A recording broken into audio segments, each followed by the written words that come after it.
आज की डेट में ये जेल एक हेरिटेज साइट है और टूरिस्ट्स इसे देखने बहुत दूर दूर से आते हैं। इन्हीं में से एक था तरुण, जो अपनी फोटोग्राफी के प्रोजेक्ट को कंप्लीट करने सेल्यूलर जेल गया। इस जेल में हमारे देश की आजादी के दौरान क्या क्या हुआ था हम सोच भी नहीं सकते। तरुण ने वहां जाते के साथ ही एक गाइड को अपने साथ ले लिया ताकि उसे जेल घूमने में कोई दिक्कत ना हो और कोई भी इंफॉर्मेशन वो मिस आउट ना करे। सबसे पहले गाइड ने उसे हैंगिंग रूम दिखाया, जहां कैदियों को फांसी की सजा दी जाती थी। पूरे जेल के कंपैरिजन में यह जगह काफी ठंडी थी। तरुण ने वहां बहुत सारी फोटोग्राफ्स क्लिक करी और उसके बाद वहां से निकल ही रहा था कि पीछे से एक आवाज आई। पीछे पलटा तो उसे हवा में उड़ती हुई जरा सी धूल दिखाई दी। इसके बाद गाइड तरुण को ले गया टॉर्चर रूम, जहां उस जमाने के टॉर्चर को आज के लोगों को समझाने के लिए पुतले रखे हुए थे। तरुण को इस कमरे में सड़ी हुई महक आ रही थी, इसलिए उसने तुरंत पिक्चर्स क्लिक करी और गाइड से पूछा कि यह महक कैसी है। गाइड ने कहा, पता नहीं सर, चलिए इस कमरे से बाहर चलते हैं।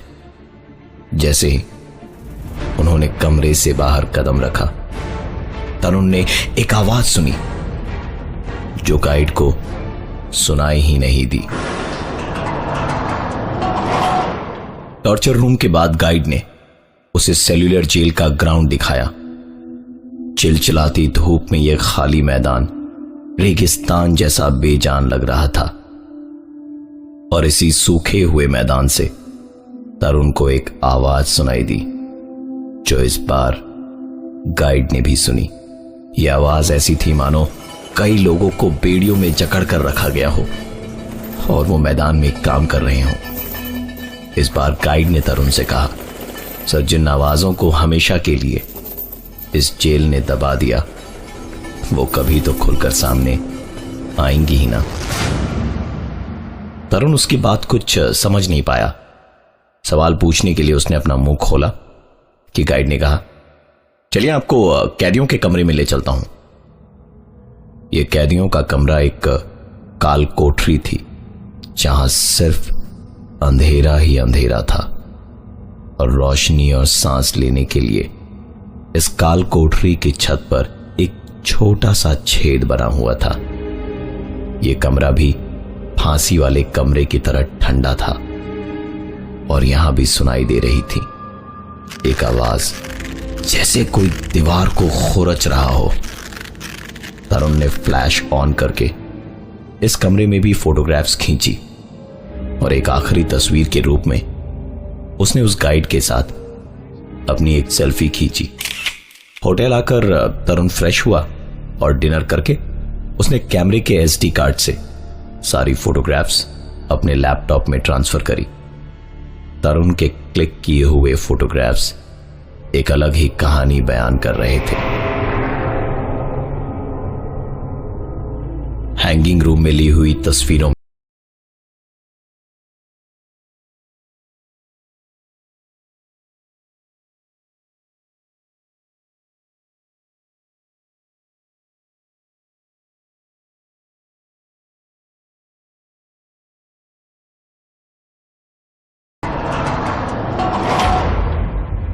अगली फोटोग्राफ्स थी टॉर्चर रूम की, जहां हर एक फोटो में टॉर्चर रूम में रखे हुए पुतलों के चेहरों के एक्सप्रेशंस बदल रहे थे। तरुण को अपनी ही क्लिक करी हुई फोटोग्राफ्स पर यकीन नहीं हो रहा था। उसने आगे देखना शुरू किया। अगली तस्वीर थी उस ग्राउंड की, जो उस चिलचिलाती धूप में तो बेजान दिख रही थी, पर तस्वीरों में जमीन पर काफी लोगों की परछाइयां दिख रही थी। इन परछाइयों को देखकर लग रहा था जैसे इनके हाथ और पांव बेड़ियों से बंधे हुए हों। अगली तस्वीरें थी काल कोठरी की, जहां तरुण को दीवार पर किसी के खुरचने की आवाज सुनाई दी थी। और इन्हीं तस्वीरों में था उसके सवाल का जवाब। दीवार पर खुरच कर जो लिखा गया था वो सिर्फ एक शब्द था, पर उसे डराने के लिए बहुत था, क्योंकि दीवार पर उसका नाम लिखा था, तरुण। इन सारी तस्वीरों का संबंध तरुण इन पिक्चर्स को क्लिक करते वक्त उसकी सुनी हुई आवाजों से कर पा रहा था। कुछ आवाजें तो उस गाइड ने भी सुनी थी। जब यह ख्याल तरुण के दिमाग में आया, उसने तुरंत अपना फोन निकाला और उस गाइड के साथ क्लिक की हुई सेल्फी ढूंढने लगा। तस्वीर को देखते के साथ ही तरुण के दिमाग में गाइड की कही हुई एक बात याद आ गई। सर, जिन आवाजों को हमेशा के लिए इस जेल ने दबा दिया, वो कभी तो खुलकर सामने आएंगी ही ना।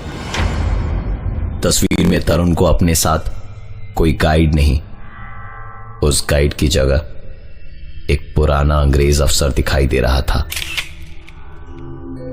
यह सब कुछ तरुण की समझ से परे था। वो अपने इन सारे सवालों का जवाब ढूंढना तो चाहता था, पर उसके लिए उसे रात भर इंतजार करना पड़ेगा, क्योंकि जेल अब सुबह ही खुलेगी।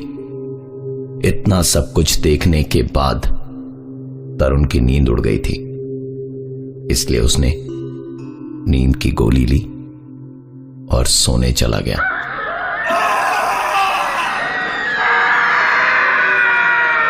आंख खुली तो दोपहर के 1 बजे थे। अजीब सी जलन उसके पूरे शरीर में हो रही थी। आईने में जाकर देखा तो गर्दन, हाथ और पीठ चारों तरफ रैशेस थे और शरीर में दर्द भी था। इसका मतलब कि कल रात सपने में उसने जो टॉर्चर देखा वो किसी और के साथ नहीं, बल्कि उसी के साथ हकीकत में हुआ था। तरुण के लिए इससे भी ज्यादा जरूरी था अपने साथ हुए हादसों का जवाब ढूंढना। दिन मंगलवार का था और सेलुलर जेल पहुंचते पहुंचते दोपहर के 3 बज चुके थे। जिस गाइड की तलाश उसे थी, वो इस बार उसे कहीं नजर नहीं आया। जेल का हर एक कोना उसने अच्छे से देख रखा था, इसलिए इस बार अकेला ही अंदर चला गया। सबसे पहले उसने रुख किया टॉर्चर रूम का। जो अजीब सी महक इस कमरे में कल थी, वो आज नहीं थी। कमरे में उसके साथ 4-5 लोग और भी थे। तरुण घूर घूर के सारे पुतलों को देख रहा था कि तभी उसे ऐसा लगा मानो दरवाजा बंद हुआ और शुरू हुई कमरे में लोगों की दर्द से चीखने की आवाजें। उसे ऐसा लग रहा था मानो कैदियों को उसके सामने मारा जा रहा हो, उनकी आंखों में शराब डाली जा रही हो उन्हें तड़पाने के लिए।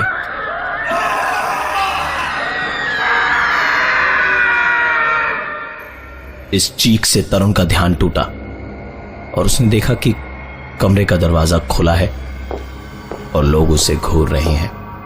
तरुण जैसे ही कमरे से बाहर निकलकर कॉरिडोर की ओर आगे बढ़ा कि उसने फिर से एक जानी पहचानी आवाज सुनी।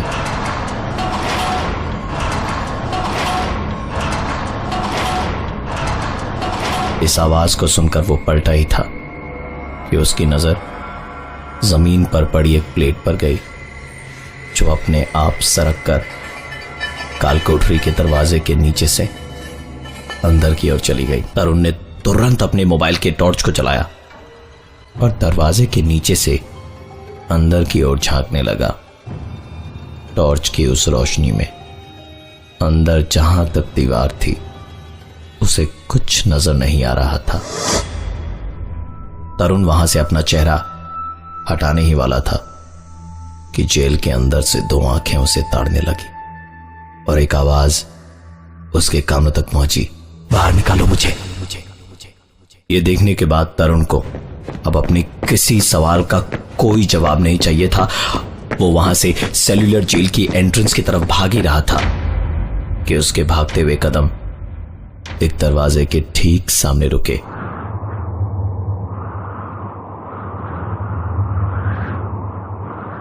इस वक्त तरुण हैंगिंग रूम के ठीक बाहर खड़ा था और तेज हवा के साथ किसी के जमीन पर गिरने की आवाज आई। तरुण ने हिम्मत कर उस दरवाजे के अंदर कदम रखा तो अब तक आ रही आवाज गायब हो चुकी थी। तरुण ने जैसे ही कमरे से बाहर कदम रखा, वो आवाज फिर से शुरू हुई और इस बार उसने कमरे के अंदर वापस कदम रखा तो आवाजें बहुत जोर पकड़ चुकी थी। इन्हीं आवाजों के बीच एक आवाज और हुई। ऐसा लगा जैसे उसके पैरों के ठीक सामने कोई गिरा हो। उस जगह पर 1 मिनट भी खड़ा रह पाना मुश्किल था तरुण के लिए। वो पलटा और जेल की गेट की तरफ उसने भागना शुरू किया। इस बीच सारी आवाजों ने जोर पकड़ लिया था, लेकिन इस बार तरुण रुका नहीं और सीधा जेल के बाहर उसके मेन गेट पर आ गया। तरुण की सांसें फूल रही थी और उसी हालत में उसकी नजर वहां के एक बोर्ड पर गई जिधर लिखा था कि यह जेल विजिटर्स के लिए सोमवार को बंद रहती है। अगर ये सच है तो कल वो इस जेल के अंदर कैसे पहुंचा था। उसने तुरंत अपना लैपटॉप ऑन किया और मंडे की सारी फोटोग्राफ्स चेक करी तो फाइल तो मौजूद थी, पर सारी फाइल्स करप्ट थीं। तरुण के पास अगर कुछ था तो उन सारी हादसों की यादें और उस गाइड की कही हुई एक बात। सर, जिन आवाजों को हमेशा के लिए इस जेल ने दबा दिया वो कभी तो